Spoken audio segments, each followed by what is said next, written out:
All right, let's dive into one of the most fascinating and powerful, yet unwritten rules in modern economic history, Japan's window guidance. It's a story that sounds like something out of a movie, how an entire nation's economy was steered not by laws, but by a person's posture, the way tea was poured, and a single sheet of paper. Let's get right into it. We're starting with this quote from a former top official at Japan's Ministry of Finance, because honestly, it just perfectly captures the whole mystery of window guidance. See, it wasn't just a policy, it was a philosophy, a whole culture of control. And it points to the big question we're going to explore. Was that feeling of control, that comfort, really worth the price they paid? So what was this invisible hand? In this first part, we're going to pull back the curtain and define the mechanism that let a small group of bureaucrats guide the entire Japanese economy without ever writing a single law. To really get window guidance, you have to picture the scene. This wasn't happening in a parliament or some stuffy courtroom. It was happening in a conference room where a bank president's career could literally hang on whether a government official poured his own tea. It was a system built on ritual, on subtlety, and on just immense, unspoken power. Okay, so here's the textbook definition. At its heart, window guidance, or Madoguchi Shido, was basically the government telling private banks how much money they were allowed to lend out each quarter. The Ministry of Finance dreamed up the grand strategy, and the Bank of Japan made it happen. Sounds simple, right? Well, as you're about to see, the reality was anything but. Now, this is super important because it cuts through a lot of the common myths.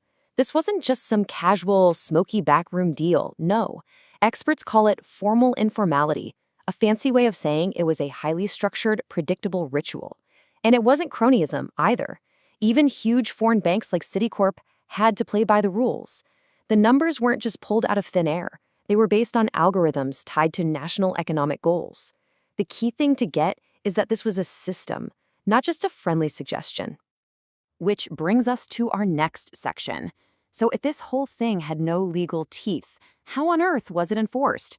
Let's break down the actual technology of control, the rituals, the language, and the incentives that made it so incredibly powerful. The control, believe it or not, started with the physical environment. Everything, and I mean everything, was a ritual. Meetings always happened in the same room, the Kondankai chamber, at the exact same time every single quarter. Bank presidents were even seated in a specific order. And the quota itself? Get this. It wasn't handed over in some formal letter.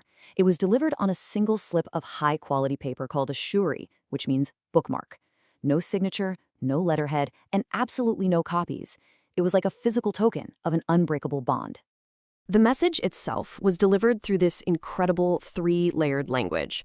First came kuki, or atmosphere. Bankers had to be experts at reading body language.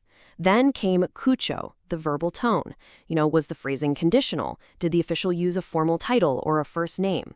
And only after everyone was on the same page, through all these subtle signals, was the final number, the kakunin, actually presented on that little slip of paper. So what made everyone actually comply? Well, the single most important piece of the puzzle was a practice called a makudari, which literally translates to descent from heaven. This was the well-worn path for top regulators to retire into very cushy, high-paying executive jobs at the exact same banks they used to oversee. It created this powerful old boys network where a suggestion from a future colleague, well, that's not really a suggestion, is it? Let's look at the carrots and the sticks here. If a bank played ball, it got good stuff, like favorable treatment on bond deals. If it stepped out of line, suddenly its application for a new branch might get delayed, or it might face a very, very thorough inspection. But the ultimate threat, the real kicker, was existential. You risked your bank's reputation, and, more importantly, that whole Amakadari pipeline. We're not talking fines or jail time, we're talking careers and futures on the line. So for decades, this system worked like a dream. I mean, it fueled Japan's incredible post-war economic miracle. But, and this is a big but, it also had the seeds of its own spectacular failure baked right in. In this section, we're going to see how the very same tool that built an economy also came terrifyingly close to destroying it. This really shows you the two faces of the system.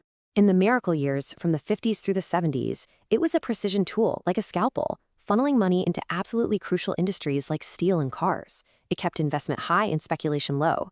But then came the 1980s, and the ministry did the exact opposite. It cranked up the credit quotas, flooding the economy with a fire hose of cheap money. All that cash had nowhere to go but into stocks and real estate, inflating one of the biggest, most catastrophic financial bubbles in modern history. And here's the fatal flaw, the system's massive blind spot. It only controlled lending from the major banks. As the economy got more sophisticated, money started getting created in the shadows, through these housing loan companies called Jusen, and through clever corporate financial engineering known as Zaiteku. The regulators were basically watching the front door while trillions of yen were gushing out the back. And this reveals the ultimate design flaw. Think of it like this.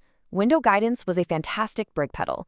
In 1990, when they finally wanted to pop the bubble, they slammed on those brakes and credit growth just stopped, instantly.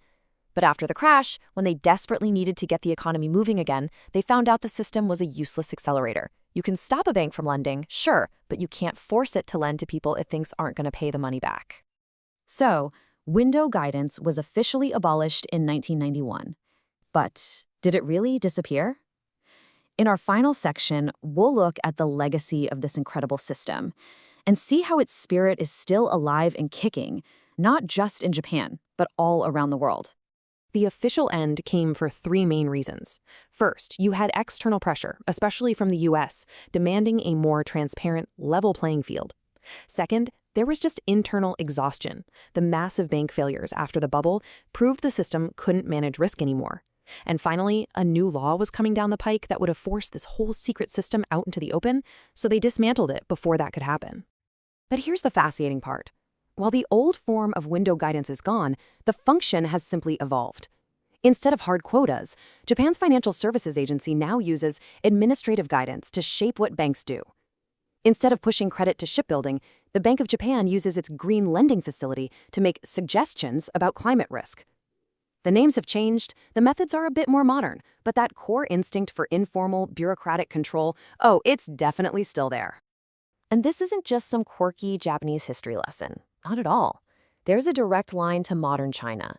The People's Bank of China uses a system with the exact same name. It's a direct translation to steer credit towards state priorities like small businesses or green energy. It's enforced by regulatory pressure and party loyalty instead of cultural ties. But the blueprint? It's identical. The Japanese model is alive and well. So we end with the big question. This whole story forces us to ask, is this kind of non-transparent, top-down control a necessary tool for a country to catch up and develop quickly, like a kind of scaffolding you can just remove later? Or is it a dangerous shortcut that always leads to bubbles and crashes and just delays the creation of truly open, accountable markets that can actually last? The answer, just like the system itself, is anything but simple.